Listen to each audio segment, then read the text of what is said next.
Die Geschichte nahm ihren Anfang viele Monate vor jenem dramatischen Moment, tief in den ausgedörrten, gnadenlosen Weiten des südlichen afrikanischen Kontinents. Es war eine Zeit der unerbittlichen Dürre.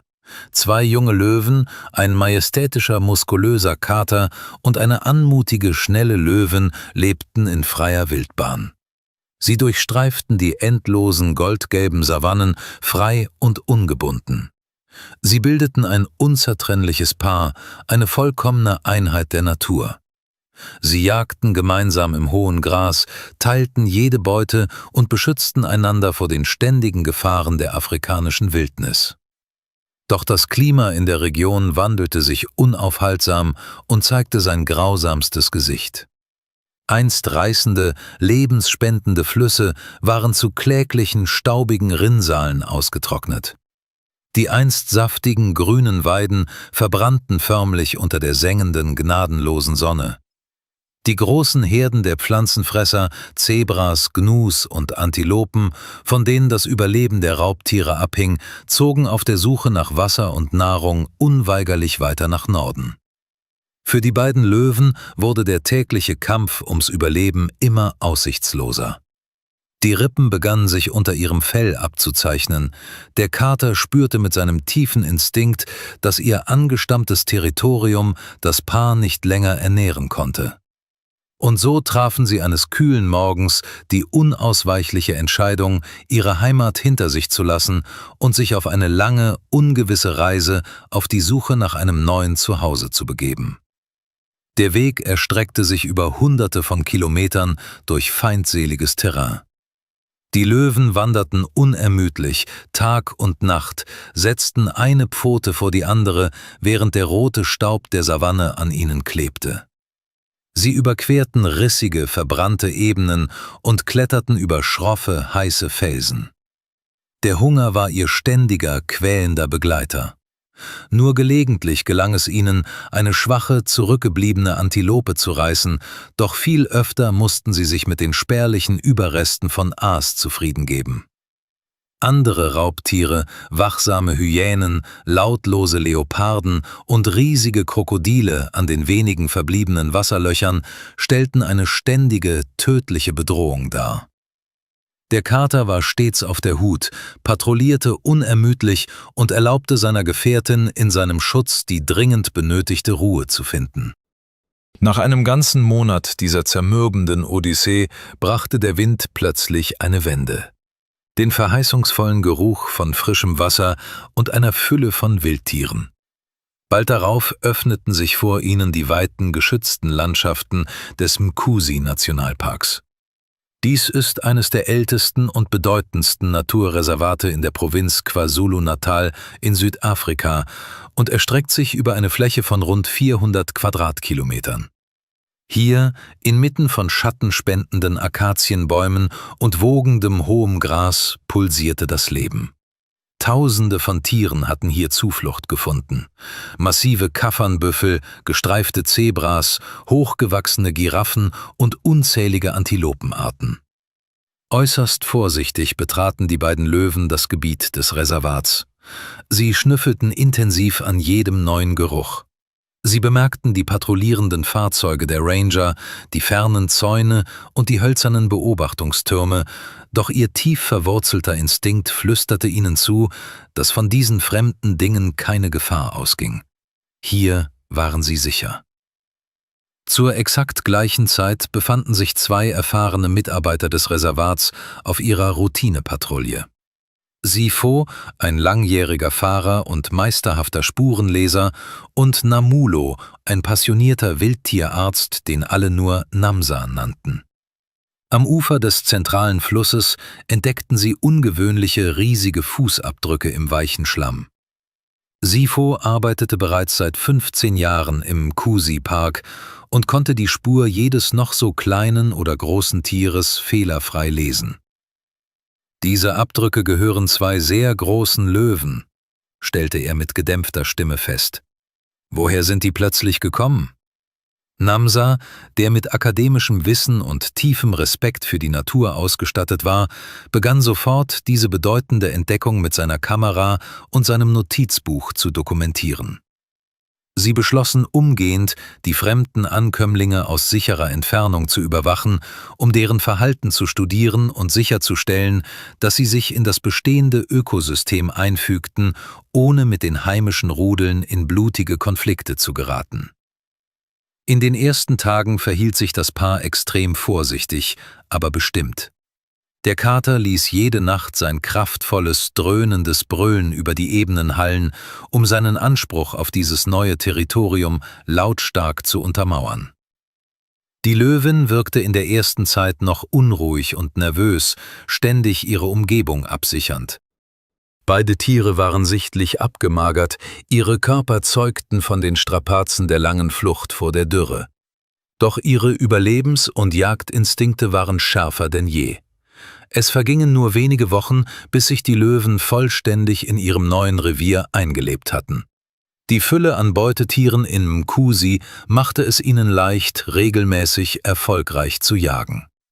Die Löwin legte rasch wieder an Gewicht zu, ihr Fell glänzte bald wieder gesund und sie erholte sich zusehends von der schweren Reise.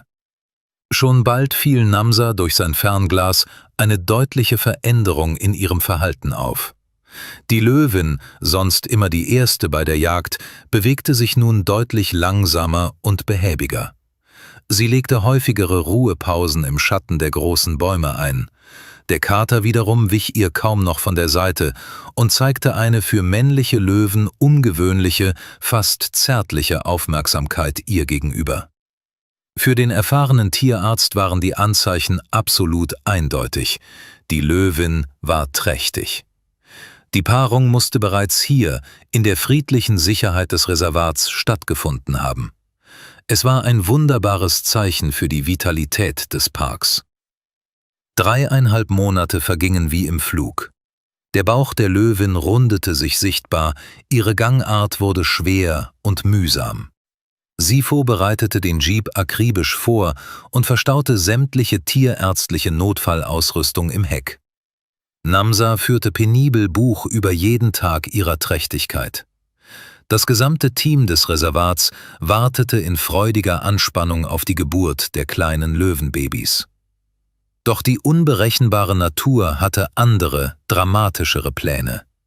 Die Geburt, die ein freudiges Ereignis hätte sein sollen, entwickelte sich zu einem lebensbedrohlichen Albtraum.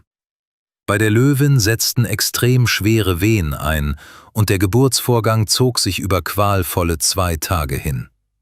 Ein Jungtier hatte sich im Geburtskanal unglücklich verkeilt, eine lebensgefährliche Komplikation, die bei Löwinnen, die zum ersten Mal gebären, gelegentlich vorkommen kann.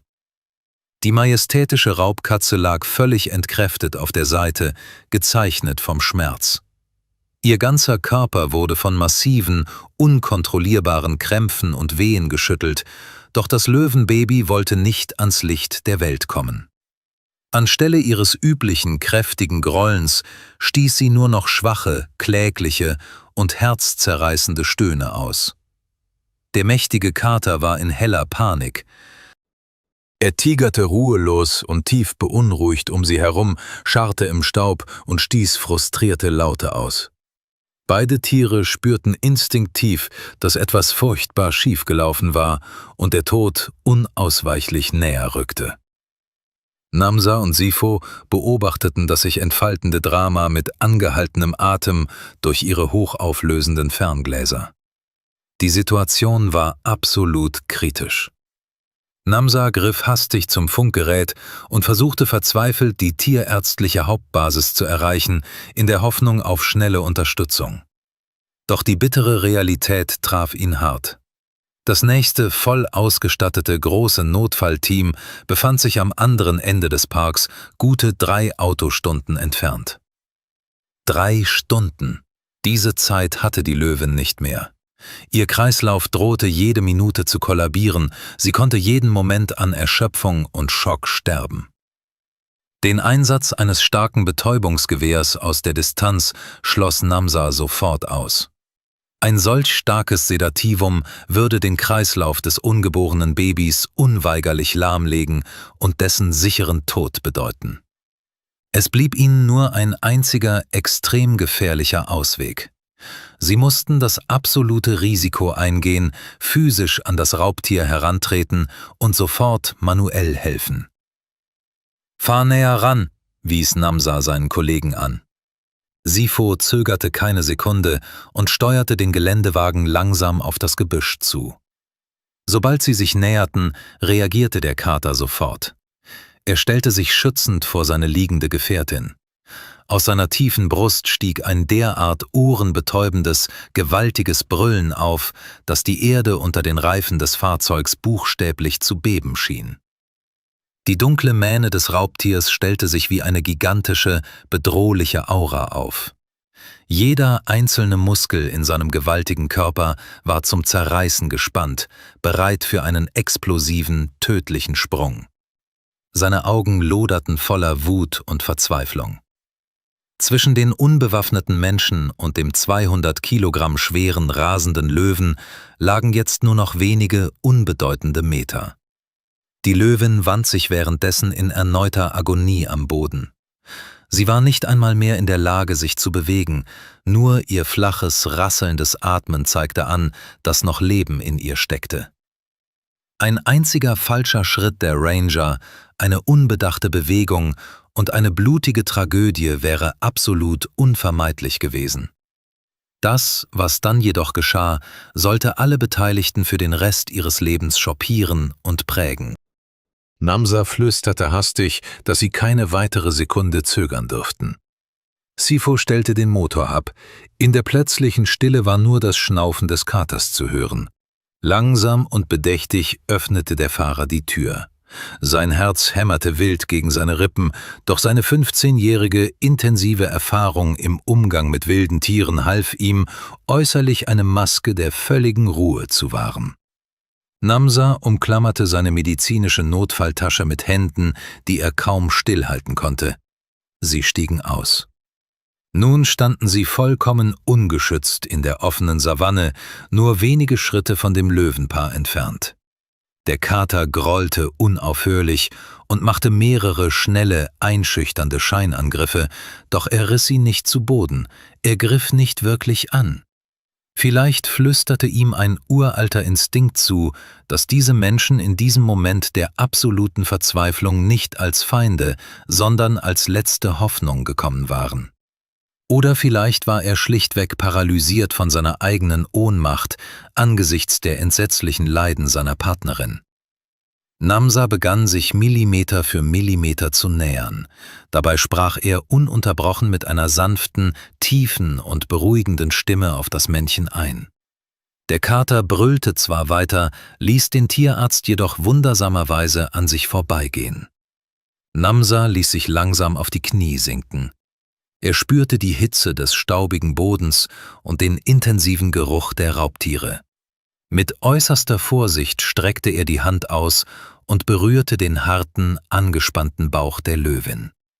Die Raubkatze öffnete für einen kurzen Moment ihre Augen. In ihrem trüben Blick lag keine Wildheit mehr, sondern nur noch ein stummes, flehentliches Bitten um Hilfe. Der Tierarzt verlor keine Zeit.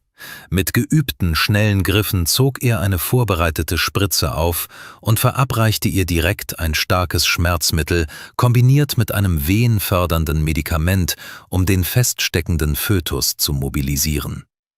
Der Kater kam währenddessen noch näher heran. Namsa konnte seinen schweren, heißen Atem direkt in seinem Nacken spüren. Ein einziger Biss hätte genügt. Doch der Löwe griff nicht an. Er wachte nur aufmerksam über das Geschehen. Nachdem die Injektion gesetzt war, zogen sich Namsa und Sifo sofort, ohne ruckartige Bewegungen, Schritt für Schritt zum Fahrzeug zurück, um dem Medikament Zeit zu geben, seine lebensrettende Wirkung zu entfalten. Die folgenden 2 Stunden vergingen unerträglich langsam. Die Sonne brannte heiß vom Himmel, während die Männer stumm im Auto saßen und hofften.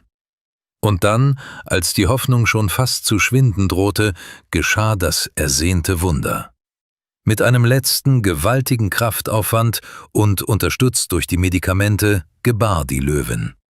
Ein winziges, nasses Löwenbaby erblickte das Licht der afrikanischen Welt. Der Kater trat sofort heran und begann mit seiner rauen Zunge fieberhaft das Jungtier trocken zu lecken und seinen Kreislauf zu stimulieren. Die Löwin lag völlig entkräftet, aber sichtbar erleichtert am Boden und atmete tief durch. Das schwache, hohe Fiepen des kleinen Löwenbabys war für die Ranger in diesem Moment das allerschönste Geräusch der Welt. Namsa näherte sich noch einmal ganz vorsichtig, um das Neugeborene zu überprüfen. Alles war in bester Ordnung, das Baby war stark und gesund. Schnell verabreichte er der Mutter noch ein stärkendes Antibiotikum zur Erholung. Der Löwenkater hob den Kopf und blickte die Menschen direkt an. Und in diesem ruhigen, intensiven Blick glaubten die Ranger, tiefe Anerkennung und Dankbarkeit zu lesen. Die Männer zogen sich endgültig zu ihrem Land Rover zurück und ließen die wiedervereinte Familie in Frieden. Als sie im Wagen saßen und davonfuhren, fiel die gesamte Anspannung der letzten Stunden von ihnen ab, und sie konnten ihre Tränen der unbändigen Freude nicht länger zurückhalten. Noch auf der Fahrt gaben sie der Löwenfamilie ehrenvolle Namen. Den majestätischen, beschützenden Kater tauften sie Kawe, was in der einheimischen Sprache der Mutige bedeutet. Die tapfere Löwin erhielt den Namen Temba als Symbol für die Hoffnung. Und das kleine, neugeborene Wunder nannten sie Kala, was ein neuer Anfang bedeutet. Am darauffolgenden Morgen fuhren sie zurück, um nach dem Rechten zu sehen. Zu ihrer großen Erleichterung sahen sie die Löwenfamilie wohlauf. Kawe und Temba standen stolz auf einem kleinen Hügel und beobachteten das Fahrzeug. Das winzige Baby Kala krabbelte ungeschickt zwischen den mächtigen Pranken seiner Mutter umher. Der Kater brüllte diesmal nicht. Zwischen den wilden Tieren und den Menschen hatte sich ein bemerkenswertes, unsichtbares Band des tiefen Vertrauens gebildet. Seit diesem unglaublichen Tag sind viele Monate vergangen. Kala ist zu einem kräftigen, verspielten Junglöwen herangewachsen. Er hat begonnen, an der Seite seiner Mutter die ersten Lektionen im Jagen zu lernen.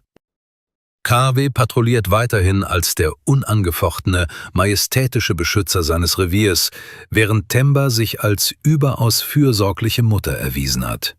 Jedes Mal, wenn das Patrouillenauto von Sifo und Namsa an ihnen vorbeifährt, geschieht etwas Erstaunliches. Die Löwenfamilie flieht nicht, sondern wendet ihre Köpfe dem Fahrzeug zu, ganz so, als würden sie ihre Retter von damals wiedererkennen. Die unglaubliche Geschichte dieser Löwenfamilie hat sich weit über die Grenzen von Mkusi hinaus verbreitet. Sie ist zu einem lebendigen Beweis dafür geworden, dass Menschen und die ungezähmte wilde Natur unter außergewöhnlichen Umständen in absoluter Harmonie koexistieren können. Sifo und Namsa gehen weiterhin ihrer harten Arbeit nach, aber sie werden jenen Moment, in dem sie Tembas Leben retteten, niemals vergessen. Sie haben hautnah verstanden, dass jedes Leben in der Natur unendlich kostbar ist und dass Menschen viel Positives bewirken können, wenn sie sich vereinen, um die Wildnis zu schützen.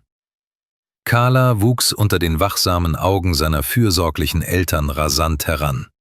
Kawe lehrte ihn, wie man seine Brust mit Luft füllt, um das legendäre, furchteinflößende Brüllen eines Löwen zu erzeugen, und wie man als Herrscher sein großes Territorium patrouilliert. Temba hingegen zeigte ihm mit endloser Geduld, wie man sich lautlos an Beute heranpirscht und die Windrichtung nutzt. Der kleine Löwe wurde mit jedem vergehenden Tag stärker, schneller und selbstbewusster.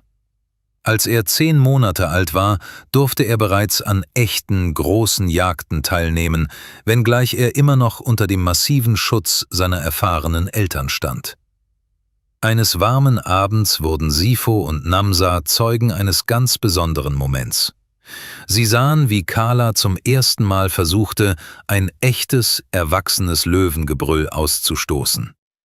Der Ton, der aus seiner Kehle kam, war noch etwas dünn und überschlug sich leicht, aber in dieser rauen Vibration ließ sich bereits die zukünftige, gewaltige Macht erahnen, die eines Tages die Savanne beherrschen würde.